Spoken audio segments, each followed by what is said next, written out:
তো hello guys, welcome back to my channel. তোমার সবাই কেমন আছো? আশা করি অনেক ভালো আছো, আর আমিও অনেকটা ভালো আছি। আজ দেখতেই পাচ্ছ আমি একদম বাইরে থেকে ইন্ট্রো নিচ্ছি। ঘুম থেকে উঠেই চলে এসেছি বাইরেটাতে, কারণ আজকে ওয়েদারটা একদম মেঘলা মেঘলা। 2-3 দিন ধরেই প্রচন্ড বৃষ্টি হচ্ছে আকাশে, আর ফুরফুরে বেশ সুন্দর হাওয়া দিচ্ছিল, সেজন্য বাইরেটা বেশ ভালো লাগছিল, ঠান্ডা ঠান্ডা বেশ ভালো লাগছিল। আর গাছে কত ফুল ধরেছে দেখতেই পাচ্ছ, ওয়েদারটা কেমন মেঘলা মেঘলা। আর আজ ছিল জন্মাষ্টমী, তাই সকলকে জানাই শুভ জন্মাষ্টমী। তো বড়বৌদি ওখানে আলপনা দিচ্ছিল, আর তারপরে একটুখানি আমি এদিকে ভিডিও করতে এলাম। তো তারপরে এসে দেখি না কেন এরকম একটা তুলসী মন্দিরের কাছে এরকম একটা সাপ বেরিয়েছে। প্রথমে বুঝতে পারিনি, তারপরে ভাবলাম যে এরকম সাপ মানে তো সেই বলে না লাউডোগা আর উদয়নাগ নাকি বলে, সেরকম সাপ বলেই ভাবলাম। তারপরে মাকে ডাকলাম, মা এলো, মা বললো যে হ্যাঁ এটা উদয়নাগ, এখানে ঘোরাফেরা করে, এটা নাকি ঠাকুরেরই সাপ, মানে মায়ের সাপ নাকি বলছিল। তো এই ছিল, আর টাইলস লাগানো আছে চারিদিকে, সেই জন্য না উঠতে পারছিল না, বারবার স্লিপ খেয়ে পড়ে যাচ্ছিল। তারপরে আমরাও চলে গেলাম, দেখছিলাম। আর বড়বৌদি এসেছিল, আমসোকা নিতে এসেছিল, এখানে নিতে আসে। তারপর চলে গেল, কারণ মা আর বড়বৌদি করে পুজো করাতে, সেই জন্য তাড়াতাড়ি করে ঝটপট মানে জোগাড় টোগাড় করতে গেল। আর আমরাও ভিতরে ঢুকে গেলাম, আর সাপটাও তারপরে আর দেখতে পাইনি, উধাও হয়ে গেল। আর এদিকে আজকে নিরামিষ তরকারি হবে, মানে আলু পোস্ত, শুধু পোস্ত। মায়ের জন্য হবে ডালিয়া আর তাল লুচি, এগুলো তো আছেই, এসবই হবে, আর ভাতও হবে। তো মা সব রান্না টান্না করে দিল, জোগাড় টোগাড় করে দিল, তারপরে মিষ্টি করবে। এই দেখো মা বেরিয়ে গেছে পুজো করাতে, আর দুটো বৌদিও যাবে। ওইদিকে একটা বৌদি দাঁড়িয়ে আছে, আর এদিকে এই যে বড় বৌদি দাঁড়িয়ে মানে চলে এলো রেডি হয়ে। আর সেই তোমাদেরকে দেখিয়েছিলাম আগের ব্লগে শিবরাত্রির সময় যেখানে আমরা পুজো করাতে যাই, শিব মন্দিরের কাছে, ওখানেতে যাবে পুজো দিতে। তো চলো, তো ওইদিকে তো মা বৌদিরা সব বেরিয়ে পড়লো, এরপর চলো আমরাও যাই। আর এসে দেখি না কেন দিদির হাতে মা দায়িত্ব দিয়ে চলে গেছে, এবার দিদি রান্না করতে থাকবে। আর দিদি রান্না বান্না সবই তো সুন্দর করে, তোমরা জানোই, পুরুলিয়ার ব্লগে দেখিয়েছো, ও ডালিয়া খুব সুন্দর বানায়। তো আমি এবার চান টান করে নেবো, তো ঝটপট চান করে বেরিয়ে গেলাম। আর দেখি কিনা বেরিয়ে প্রচন্ড বৃষ্টি নেমে গেছে, আর মা সেই বৃষ্টিতেই ভিজে ভিজে চলে এসছে। তো যাই হোক, আমি একটু সুন্দর করে চুলটুল আঁচড়ে নিলাম। আর এদিকে দেখি না কেন মেজ দিয়েও সুন্দর করে স্নান টান করে শাড়ি পরে নিয়েছে। আমি তো দেখিনি কখনো শাড়ি টাড়ি পরলো, তো দেখি না কেন সুন্দর করে শাড়ি পরে আলতাও পরে নিল। তো ওকে দেখে আমিও ভাবলাম তাহলে আমারও অনেকদিন আলতা পরা হয়নি, তো তুমি আমাকে একটু পরিয়ে দে। তো সুন্দর করে আমাকে আলতা পরিয়ে দিল।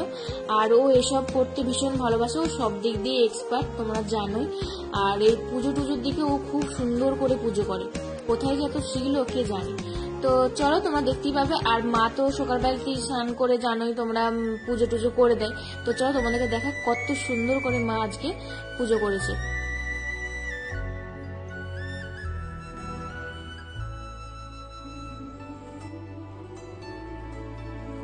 ফুল টুল দিয়ে কি সুন্দর খাবার সাজিয়ে, কত সুন্দর সকলকে সাজিয়ে দিয়েছে, তাই না? কত ভালো লাগছে দেখে। আর আমাদের ঠাকুরঘরটায় ঢুকলে মানে বেরোতেই ইচ্ছে করে না, এত সুন্দর একটা সেন্ট ছাড়ে, গন্ধ ছাড়ে, ভীষণ ভালো লাগে। তো মা সকালবেলাতে গোপুসোনাকে যা করার করেছিল, কিন্তু মেজদি তা সত্ত্বেও আবারও ভালো করে স্নান টান করিয়ে যা করার করতে হয় করবে। আমিও ভেবেছিলাম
কত মিষ্টি দেখাচ্ছে, তাই না? এরপরে হচ্ছে আমাদের গোপুর বিছানা পাতা। তো সুন্দর করে দিদি বিছানাটাকে পরিষ্কার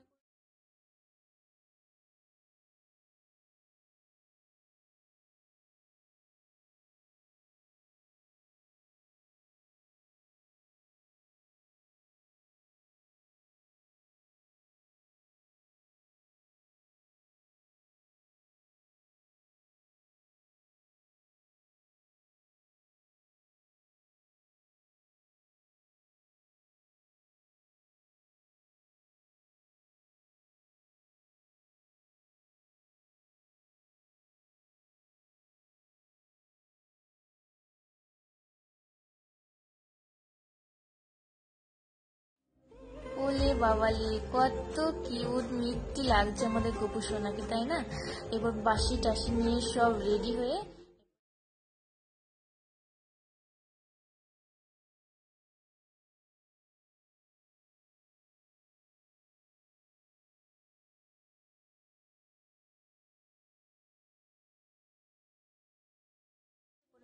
পুজো শুরু করবে।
আর দেখেও ভালো লাগছে, কি সুন্দর নিজের ভাইয়ের মতন সন্তানের মতন এত সুন্দর করে আদর দিচ্ছে, ভক্তি দিয়ে পুজো করছে, আর মা পেছন থেকে ঘন্টা বাজাচ্ছিল। তো এই করেই আমাদের পুজোটাও আজকে শেষ হলো। এরপর দিদি বই পড়বে, অনেক কিছু করবে। তো বেশি বড় করলে তোমাদেরও হয়তো এটা দেখতে ইচ্ছে করবে না, তো তারই মধ্যে করেই আজকে আমি ছোট করে করলাম ভিডিওটা। তো তোমাদের যদি ভালো লাগে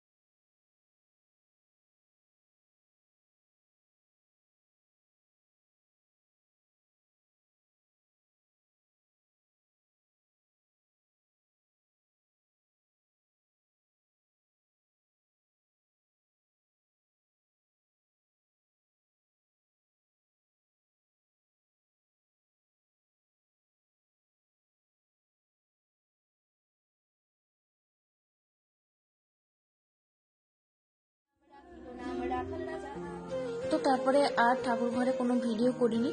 দিদি বই পড়ছিল, আমরা একটুখানি বসে শুনলাম।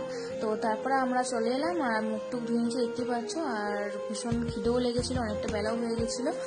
আর কি রান্না হয়েছে তোমাদেরকে তো দেখানো হয়নি। তো দেখো, এই যে ডালিয়া হয়েছিল, আলু পোস্ত হয়েছিল, শুধু পোস্ত হয়েছিল, আর সবারই খাওয়া হয়ে গেছিলো, অনেকের বাবা ভাই আমাদের একটা লেবার কাছে তাদের। আর এদিকে হয়েছিল তালের লুচি, আর এইটা বোধহয় দিয়ে গেছিলো বড় বৌদের, ওখানেও ছিল তালের লুচি। এখন তো তালের লুচি সিজন চলছে, আর এখন তো গোপালের পুজো সেদিন বুঝতে পারছো। আর সিমুই দিয়ে গেছিলো, ডাল দিয়ে গেছিলো, পটল ভাজা দিয়ে গেছিলো। তো চলো আজকের মতন ভিডিওটা এখানে শেষ করছি, আর বাড়াচ্ছি না। যদি ভালো লেগে থাকে অবশ্যই কিন্তু লাইক কমেন্ট